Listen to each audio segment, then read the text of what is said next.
our first candidate. And as you can see, we have 2 candidates. The other candidates have elected not to attend.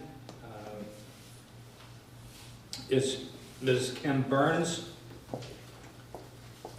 Ms. Burns, would you like to give us your bio, please? Yes.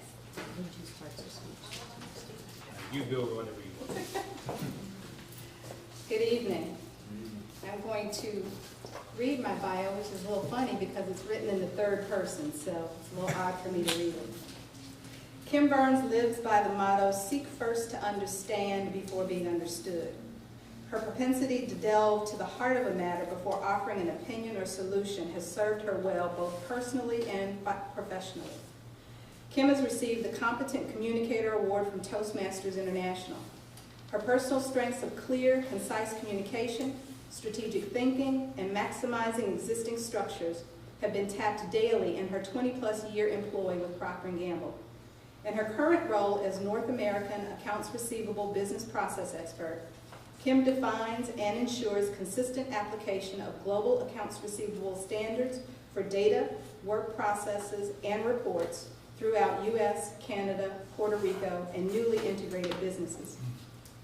Kim uses an attentive ear to understand and meet challenges, develop and deploy solutions, and build professional capability. Kim's desire to build personal capability is often expressed in her work in the community with young people. In 2010, Kim developed Lasting Impressions, a personal development program for youth piloted at a Cincinnati Public High School. She currently serves as Assistant Director of Youth Ministries at Corinthian Baptist Church, where she promotes a sense of unity and fellowship among teens and young adults. Kim is a graduate of Walnut Hills High School and received her Bachelor's of Administration from Xavier University. She is married to Wendell Burns, current Vice Mayor of Forest Park.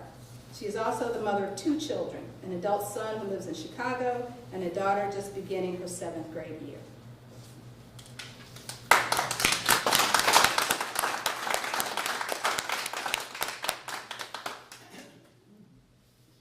You've got to be kidding me. That was what I said to myself when I left the campaign levy meeting. That's what I said to myself again as I left a Financial Advisory Council meeting. And that's what I said for the 3rd time after I left a visioning meeting with the Winton Woods School Board. I had a hard time wrapping my mind around some of the assumptions and biases that had been revealed during those meetings. I had a hard time reconciling that those who expressed those assumptions were the same ones leading policy and decision-making. That's when I decided to run. I recognize that every group attempting to move the needle forward will run into challenges and obstacles, and sometimes outright roadblocks and constraints. I'm not naive enough to believe that everything will flow flawlessly with a few bumps in the road. What I didn't expect were leaders who seemed to acquiesce, to give in to what appeared to be challenges of our time without any creative thought as to how issues might be addressed. I didn't expect biases and assumptions inferred, implied, but never stated nor addressed.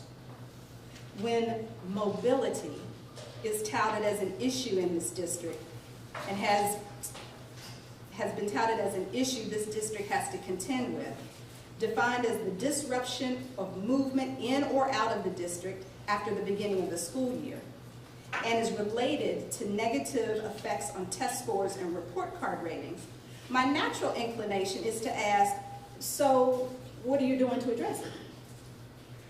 The disheartening truth is I have yet to get an answer to that question. And I suggest that maybe we should consider assessing incoming students to confirm that they are being appropriately placed.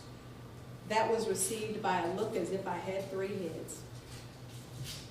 When I was presented a chart that plotted the increasing number of financially disadvantaged students within the district, and plotted on the same graph the increasing number of students who did not pass all 5 sections of the Ohio graduation test, without any explanation or context, the implication was clear.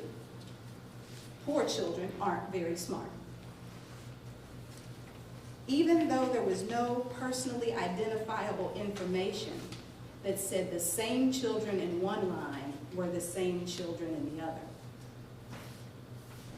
While the data may be valid, what was the point of plotting the two data sets together? I haven't received an answer to that question either. I am a staunch believer that everyone in this community, whether they have children attending a district school or not, should be well informed about the challenges and the successes of the school district. Everyone should be able to have an intelligent, informed dialogue on the state of our school district. So when during one of the meetings I attended for the last levy campaign, there was a discussion on communication strategy, I was a little surprised to hear that some groups of constituents were purposely discounted and disregarded because they were not thought to likely vote for the levy. Other groups there were choosing to campaign heavily with. They were choosing not to waste their time and their money. I understand the need to spend campaign dollars wisely. I personally found it insulting, though, and disrespectful to completely ignore a group of constituents and really talk only to another group. There was no consistent communication or dialogue prior to this time with either of these groups, yet it was okay to ask for money. If elected, I intend to institute some communication policies and processes to elicit dialogue with the community at large on a regular basis. This may look like board members coming out to your community events and making themselves available to you. I intend to ask the tough questions on academic stagnation and press for more accountability for you. I intend to represent those who are not routinely included in visioning and priority setting sessions.